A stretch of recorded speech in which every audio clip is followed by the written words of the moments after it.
3 verse 2. Parang ma-recall po natin kung sino po kayo. Kasi alam natin na we are born again. Pero hindi natin alam kung, ano ba yung born again? Yes, ang born again is born in the Spirit. Pero tingnan niyo po yung verse 2. Lagi ko pong dinidiin mo sa pinag-uusapan ng John 3 verse 3. Dapat naintindihan mo muna yung John 3 verse 2. Kasi yung John 3:3 ay kapaliwanagan lang ng John 3:2. Amen? Bakit ba sumagot si Jesus sa John 3:3? Kasi nagtanong si Nicodemus sa John 3:2. Amen? Ano ang tanong ni Nicodemus? Tingnan niyo po, basahin lang po natin. Isang gabi pumunta si Jesus. Pumunta siya kay Jesus. Ito po si Nicodemus. At sinabi niya, Rabbi, nalalaman po namin kayo'y isang tagapagturo mula sa Diyos. Ano ho ang unang naka-attract kay Nicodemus? Ang unang naka-attract sa kanya, kasi si Nicodemus po ay teacher of all teacher.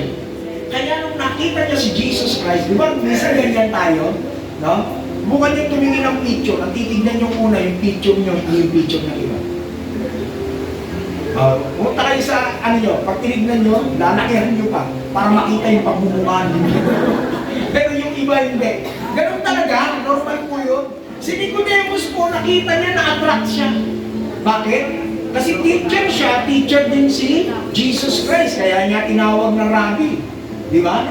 Sabi niya, nalalaman po namin kayo isang tagapagturo mula sa Diyos. Ang kagandahan po nito, maliwanag sa kanya na si Jesus ay teacher comes from the heaven.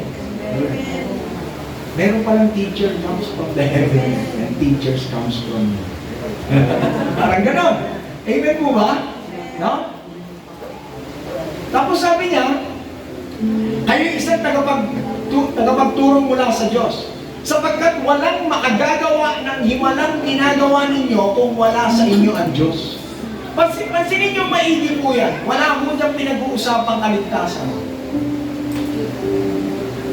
Marami po iba pagka pinag-uusapan ng born again, kaligtasan po pinag-uusapan. Hindi po. Wala po kaligtasan ang konteksto niya.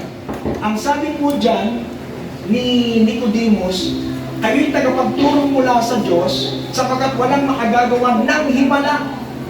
So sa kanya, nung nakita niya si Jesus ay tagapagturo mula sa Diyos. At alam niyo, ano po ang sign ng tagapagturo mula sa Diyos? Hindi puro knowledge. Dito sa atin, pag tagapagturo ka, magaling ka magturo, puro ito. Pero, ay nako, kung nandito lang si Nicodemus, at i-share nyo, puro ganito, ay uuwi ho yun. Ay mas magaling pa sa inyo si Nicodemus eh. Teacher of all teacher po yun. Pero bakit na-attract siya kay Jesus? Kasi may nakita siya kay Jesus. Hindi lang tagapagturo, kundi siya ay may signs and wonders. Hello! Sa inyo, paano na-attract sa inyong tao?